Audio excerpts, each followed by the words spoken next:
शहर के कबाड़ी मोहल्ले में आरोपियों ने नशे में धुत होकर पुलिस को पीटा, मचा अफरा तफरी। खबर रीवा जिले से है, जहां रीवा में आरोपियों ने नशे में धुत होकर पुलिस को पीटा, मचा अफरा तफरी। जानकारी के मुताबिक बताते चले कि सिविल लाइन थाना क्षेत्र के अंतर्गत जय स्तंभ चौराहे पर फल की दुकान संचालित है। राहगीरों के मुताबिक फल की आड़ में धड़ल्ले से नशा का सामान मंगाकर अपराधियों को मुहैया कराया जाता है, जिससे कबाड़ी मोहल्ले में नशा का कारोबार खूब फल फूल रहा है। पुलिस ने बताया कि बीते दिन पहले कमल नामक आरोपी का वारंट जारी था, जिससे सिविल लाइन थाने के सिपाही कमल को पकड़ने के लिए कबाड़ी मोहल्ले में स्थित उसके मकान पर गए थे। लेकिन पुलिस का आरोप है कि जगतपाल भीड़ को आगे करके पुलिस को उलझा कर रखते हुए कमल को बीहर नदी के किनारे भेज दिया, जिसके बाद सिविल लाइन थाने के सिपाही कमल को देख पुनः दौड़ा लिए। पुलिस को देख कमल बीहर नदी में पानी के अंदर उतर गया। यह सोच कर कि पुलिस पानी के अंदर नहीं आएगी, लेकिन कमल को यह नहीं पता था कि सिपाही नदी में पानी के अंदर से उसको घसीट लाएगी।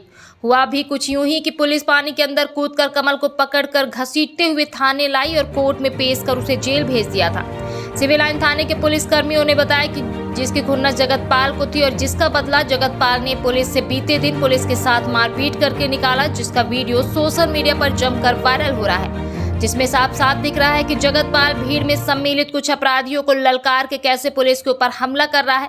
ये सब वीडियो वायरल होने के बाद भी पुलिस के आला अधिकारी गोरेलाल फल की दुकान पर बैठकर संचालन करने वाले जगतपाल के ऊपर कोई ठोस कार्रवाई नहीं कर पाई। आखिर रीवा पुलिस की क्या मजबूरी है कि जगतपाल के ऊपर कार्रवाई करने से डर रही, जबकि जगतपाल सभी नियम कानून को ताक पर रखकर फल की दुकान 24 घंटे खोलता है। अब देखना यह है कि सिपाहियों के कबाड़ी मोहल्ले में जगतपाल के ललकार से अपराधियों द्वारा पिटने के बाद भी गोरेलाल फल की दुकान रात्रि 10 बजे के बाद बंद होती है, या फिर पुलिस को खुली चुनौती देकर धड़ल्ले से पूरी रात खुली रहती है।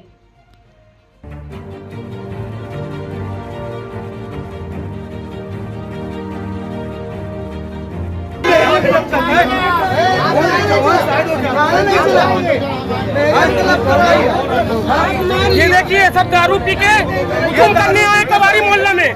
ये आए हैं, ये देखिए दारू कितना पिए हैं, ये देखिए वो दारू पी के आके हुकुम कर रहे हैं कबाड़ी मोहल्ले में।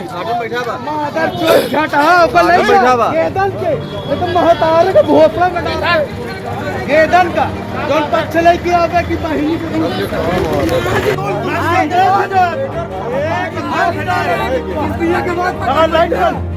वीडियो बनवा, वीडियो या कबाड़ी मोहल्ले में बैठ के मेहरियन का लपटत रहे या मेहरियन दोनों मेहरियन का लपटत रहे और पैसे मांगत रहे 50,000 मोबाइल सबसे बोलो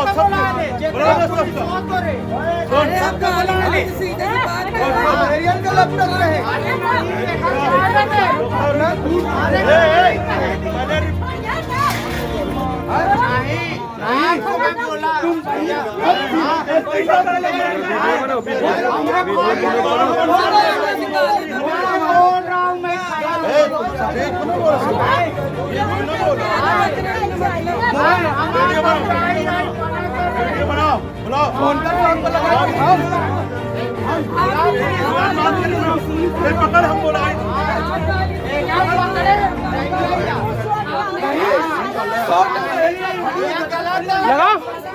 पुलिस विभाग का रीढ़ का हड्डी माना जाता है सिपाही।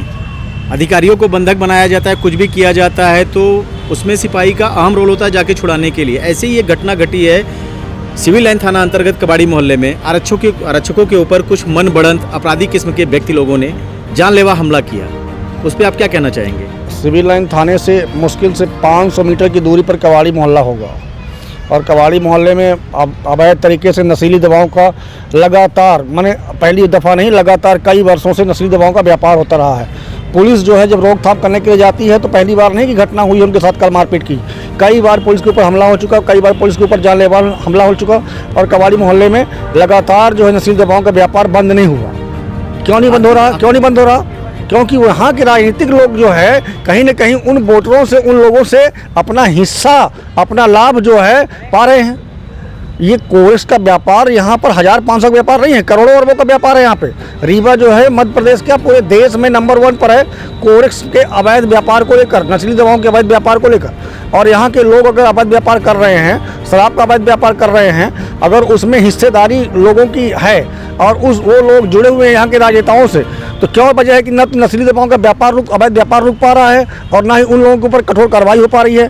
तो पुलिस तो अपना काम करेगी, पुलिस अपना काम करने जा रही है, बेचारी अपना ड्यूटी निर्वाह करने जा रही है। और ऐसे पुलिस वालों के मैं तो कहूँगा कि इनाम मिलना चाहिए, ऐसे सही दर्जा मिलना चाहिए। जिसको कल शहीद हुआ है गौतम परिवार का एक आपका ASI थानेदार, उसको तो शहीद का दर्जा मिलना चाहिए। 1 करोड़ रुपए की सहायता राशि हमारी आम आदमी पार्टी दिल्ली में सरकार भी देती रही है, पंजाब सरकार देती रही है, शहीद का दर्जा देती है, तो शहीद का दर्जा मिलना चाहिए उनको। 1 करोड़ रुपए का उनको आर्थिक सहायता तुरंत मिलनी चाहिए था। उनके परिवार को नौकरी मिलनी चाहिए, उसी पद में मिलनी चाहिए जिस पद पर हैं वो, जिस पद पर रहे हैं। आम आदमी पार्टी के जिला अध्यक्ष के साथ साथ आप एक अधिवक्ता भी हो, माने जाने अधिवक्ता हो आप।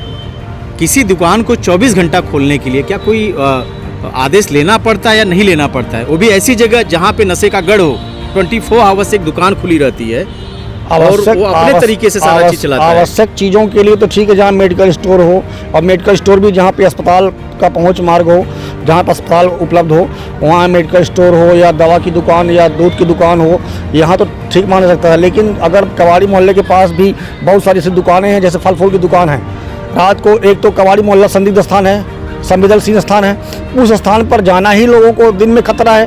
पुलिस के ऊपर हमला हो रहा है, पब्लिक तो छोड़ो, आप लूट लिया जाता है पब्लिक को दिन में। तो जहाँ पर लूट दिन में हो जाती है, पुलिस वालों के ऊपर हमला हो जाता है, वहाँ रात को 4 बजे तक, 3 बजे तक, 2 बजे तक दुकानें खुली रहती हैं। तो कौन जाएगा वहाँ राहगीरी करने, राजनी करवाने अपने साथ? कौन जाएगा मारपीट करवाने के अपने साथ? कौन जाएगा छेड़खानी करवाने अपने साथ? तो ऐसी स्थिति में ऐसे स्थान पर बिल्कुल फल फूल की हो दुकान हो चाहे किसी और की दुकान हो, वहाँ पर खोलना प्रतिबंधित कर देना चाहिए था। और समय सीमा के अंदर निश्चित समय सीमा प्रतिबंधित करके लगा देना चाहिए कि वही दुकानदारी करना है आपको, तो 10 बजे जो अन्य व्यापारिक संस्थानों के लिए उपयोग में लाए जाते हैं समय, उस समय के अनुसार ही आपको व्यापार करने की छूट दी जाती है। अन्य कोई आपका मंत्री से संबंध है या आपका किसी और से संबंध है, इस वजह से आपको 4 बजे तक छूट दी जाएगी। इसलिए आप चाहे रात में कोरस बेचो, चाहे फल फूल बेचो, ये आपको वाजिब समय नहीं है आपके। क्या लगता है आपको, आला अधिकारी, पुलिस के आला अधिकारी आज तक उसके ऊपर कोई कार्रवाई नहीं की? क्या कारण क्या हो सकता है? क्यों करेंगे भाई आला अधिकारी कार्रवाई? दबाव है या कुछ और राजनीतिक दबाव? आप किसी फोटो लगा लोगे, आप किसी की फोटो लगा लोगे और कह दोगे कि मैं उसका आदमी हूँ, और वो आदमी आपका यहाँ का दबदबेदार आदमी होगा, तो आपके ऊपर कार्रवाई कैसे होगी? मध्य प्रदेश के डिप्टी CM और रीवा विधायक उत्तर प्रदेश के मुख्यमंत्री से मिलते हैं नशे की रोकथाम के लिए, रीवा में नशा ना आए, मगर उनके खुद रीवा क्षेत्र विधानसभा क्षेत्र में खुलेआम कोरेक्स उस पर नहीं रोक पा रहे हैं, उस पर क्या करें? मिलते हैं, अच्छी चीज़ है उनका, अगर ये कदम है तो अच्छी चीज़ है। मिलते हैं, योगी जी से मिलने जाते हैं, लेकिन उत्तर प्रदेश से ही ये कोर्स आती है यहाँ पे रीवा में, तो क्या मिलना ये माना जाए कि कोर्स की कमी जो है यहाँ पे हो रही थी उसको बढ़ोतरी के लिए मिलते हैं? जो पहले कमियां थी वो ज़्यादा मात्रा में बिकने लगी है कोर्स, क्या इस वजह से मिलते हैं कि क्या कोर्स की कमी जो है अब यहाँ पे रीवा में कम हो रही है? अगर मिलना वाजिब रूप से, अगर उनका मिलना इस उद्देश्य से है कि रीवा में वाकई रूप से अवैध जो कोर्स है वो व्यापार बंद हो जाए, तो आपको बॉर्डर पे सील करना चाहिए था। आज तक एक भी कार्रवाई मंत्री जी द्वारा या यहाँ के लोगों प्रशासन द्वारा अवैध रूप से जो कंपनियाँ जो बनाती हैं वाकई रूप से, उनके कर्मचारियों को, उनके अधिकारियों के खिलाफ, उनके कंपनियों के खिलाफ नहीं की गई एक भी कार्रवाई। ऐसा कोई भी मेडिकल स्टोर वाले के खिलाफ जो वाकई रीवा में मेडिकल स्टोर वाले इस धंधे में अपना जी जान लगा करके भरपाई कोर्स का व्यापार करते हैं, व्यापार करते हैं, उन लोगों के खिलाफ कार्रवाई नहीं की जाती। वजह क्या है? वजह सिर्फ अपराधियों के खिलाफ कार्रवाई की जाती है, वो भी चुनिंदा लोगों के खिलाफ, जिनके खिलाफ हाईबीचोल ऑफेंडर होते हैं। उन लोगों को कोर्स के नशे में व्यापारिक रूप से उनको बना देता है कि ये अपराधी हैं, और NDPS कार्रवाई करके उनको मुलजिम बना के जेल भेज दिया जाता है। लेकिन वाकई रूप में जो व्यापारी हैं उनके ऊपर कोई कार्रवाई नहीं की जाती है। तो मेरा ये मानना है कि शुक्ला जी, जैसा आपने कहा डिप्टी CM साहब ने योगी जी से मिले, तो योगी जी तो अपने यहाँ उत्तर प्रदेश में व्यापार कम कर रहे हैं, लेकिन MP में व्यापार अगर बढ़ रहा है तो मिलने का फिर औचित्य आप समझ सकते हैं कि क्या होगा। राजीव सिंह परिहार, जिला अध्यक्ष आम आदमी पार्टी रीवा।